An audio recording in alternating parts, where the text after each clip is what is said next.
பாண்டியன் ஸ்டோர்ல குமாருக்கும் சுடருக்கு கல்யாண விஷயம் ஒரு பக்கம் தடல்படலா நடந்துட்டு இருக்கு. ஒரு பக்கம் பாத்தீங்கன்னா நம்ம செந்தில் லஞ்சம் வாங்குறத பத்தி அவங்க வீட்லயே ஒரு பெரிய ரணகலமா போயிட்டு இருக்கு. ஃபர்ஸ்ட் சீன் என்ன வந்து பாத்தீங்கன்னா நம்ம சக்தி வந்து உட்காந்துட்டு இருக்காங்க. அப்ப அம்மா கேக்குறாங்க, நிச்சயதார்த்தம் அவங்க குடும்பத்துல தானே பண்ணணும் அப்படின்னு. அவங்க குடும்பத்தை பத்தி உங்களுக்கு தெரியாதாத்தா, நம்ம தான் எல்லாத்தையும் பண்றோம், பொண்ணை மட்டும் கொடுங்க அப்படின்னு நான் சொல்லிட்டு அப்படின்னா, ஓ சரி ஓகே அப்படின்னா, அவன் இருக்கிறது ஒரு பையன் தானே, அவனுக்கு செலவு பண்ணாம யாருக்கு பண்ண போறோம் அப்படின்னு சொல்றேன். அதுவும் கரெக்ட் தான், நீ என்ன பண்ற பண்ணு, நான் கூட இருக்க முத்து அப்படின்னு சொல்லிட்டு சொல்றாரு. முத்து சொல்றாரு சக்தி கிட்ட. உடனே முத்து என்ன சொல்றாருன்னா, ஒய்ஃப் கிட்ட, இது போல வந்து வடிவே நீ வந்து அந்த ஜுவல் அதெல்லாம் நீ தேவையானதெல்லாம் நீ பாத்துக்கோ, நீயும் மாரியும் போயிட்டு எல்லாத்தையும் வாங்கிட்டு வந்துருங்க அப்படின்னு சொல்லிட்டு சொல்றாங்க. சரி ஓகே அப்படின்னு சொல்லிட்டு அதோட அவங்க அப்பாவும் எனக்கு ஒரு வேலை இருக்கு நான் கிளம்புறேன் அப்படின்னு சொல்லிட்டு அவர் கிளம்புறாரு. அடுத்த சீன் வந்து பாத்தீங்கன்னா குமார் வந்து அரசி கிட்ட வந்து இது போல எனக்கு கல்யாணம் நடக்க போது, உன்னோட சூப்பரா அழகா ஒரு பொண்ணை கல்யாணம் பண்ண போறேன், நீ பாரு என்ன நினைச்சு நீ வருத்தப்பட போறடி அப்படின்னு பேசிட்டு இருக்கும்போது நம்ம கார்த்தி வந்து பாத்துட்டு இருக்காரு. அப்படின்றது உன் நினைப்பு தான், போ ஃபர்ஸ்ட் கல்யாணம் பண்ணிட்டு ஒழுங்கா குடும்பத்தை வழிய போற அப்படின்னு சொல்லிட்டு அரசி துரத்தி அனுப்பிடுறாங்க.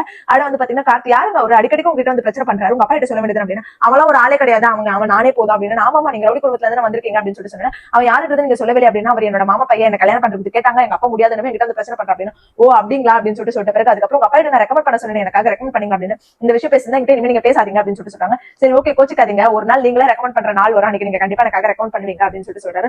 ஆமா வரும்போது பாத்துக்கலாம் அப்படின்னு சொல்லிட்டு அரசு அங்க வந்து கிளம்பிடுறாங்க. அதுல கார்த்தி சிச்சு நின்னுட்டு இருக்காரு. அடுத்த சீன் வந்து பாத்தீங்கன்னா நம்மளோட கோமதி வந்து தனியா உட்காந்து புலம்பிட்டு இருக்காங்க. அவளோட சரவணனும் அவங்க தம்பியும் வராங்க. வந்துட்டு என்ன ஆச்சு ஏன் இப்படி உட்காந்துட்டு இருக்க அப்படின்னு. ஐயோ இப்படி அவன் கதிர் கேட்டுதான் நம்ம உளறிட்டோமே, இதுக்கப்புறம் இவர்கிட்டே உளரக்கூடாது அப்படின்னு சொல்லிட்டு அவங்க எவ்வளவு வாயை கட்டுப்படுத்துறாங்க. அப்ப கூட அவங்க என்னாச்சு ஏன் எங்க கூட ஒளிவு மறை வைக்கிற, நீ சொல்லு அப்படின்னு சொல்லிட்டு பழையும் நம்மளோட சரவணனுக்கு நோண்டி நோண்டி கேட்கவே எல்லாருமே கேட்கவே கோமதி வந்து சொல்லிடுறாங்க, இது போல செந்தில் வந்து லஞ்சம் வாங்கிட்டாண்டா அப்படின்னு சொல்லிட்டு சொல்றாங்க. என்னக்கா சொல்ற அப்படின்னு சொல்லிட்டு அவங்களுக்கு ஒரு மாதிரி ஷாக் ஆகுது. ஏன் இப்படி எல்லாம் பண்றான் அப்படின்னு சொல்லிட்டு பிறகு எனக்கு தெரியலடா, எனக்கு ஒரு மாதிரி ரொம்ப கஷ்டமா இருக்குன்னு சொல்லிட்டு அங்க வந்து கோமதி எழுந்து போயிடுறாங்க. அதோட வந்துட்டு பாத்தீங்கன்னா நம்மளோட பழனியும் சரவணனும் உட்காந்து பேசிட்டு இருக்காங்க. இவன் ஏன் இப்படி பண்றான் அப்படின்னு சொல்லிட்டு தெரியாம வாங்கி அப்படின்னு சொல்லிட்டு சரண் சொல்லிட்டு அப்புறம் அங்க அவன் எழுந்து போயிட்டான். அடுத்து செந்தில் வீட்டு வேலை இருந்து வரணுன்றதுக்காக கோமதி செந்திலோட ஆபீஸ் வெளியில நின்றுட்டு இருக்காங்க. என்னமா இங்க நின்றுட்டு இருக்க அப்படின்னா, உனக்காக தான் நின்று இருக்கா, வா கோயிலுக்கு போலாம் அப்படின்னு சொல்லிட்டு கோயிலுக்கு கூட்டு போயிட்டு அங்க வந்துட்டு நீ லஞ்சம் வாங்கினி அப்படின்னு சொல்லிட்டு அவர்கிட்டயுமே கேக்குறாங்க. லஞ்சம் வாங்க எவ்வளவு பெரிய தப்புடா, அவங்க அப்பாக்கு தெரிஞ்ச ஒரு உயிரே விட்டு வருவாங்க, நான் அப்படியாடா வளர்த்தேன் அப்படி இப்படின்னு சொல்லிட்டு புலம்புறாங்க. அவருக்கு ஒரு மாதிரி கில்ட்டா ஃபீல் ஆயிடுது. அதுக்கப்புறம் ஃபைனலா வந்து அவர்கிட்ட ப்ராமிஸ் வாங்குறாங்க, இனிமே நீ வந்து லஞ்சம் வாங்கக்கூடாது, லஞ்சம் வாங்க கூட சத்தியம் பண்ண அப்படின்னா, நான் வாங்க மாட்டேன் என்ன நம்புமா அப்படின்றாங்க. இல்ல நான் நம்ப மாட்டேன், சத்தியம் பண்ண நம்பும் அப்படின்னு சொல்லிட்டு ஒரு வெளியே சத்தியம் வாங்கிடுறாங்க. அவரும் சத்தியம் பண்ணிடுறாரு.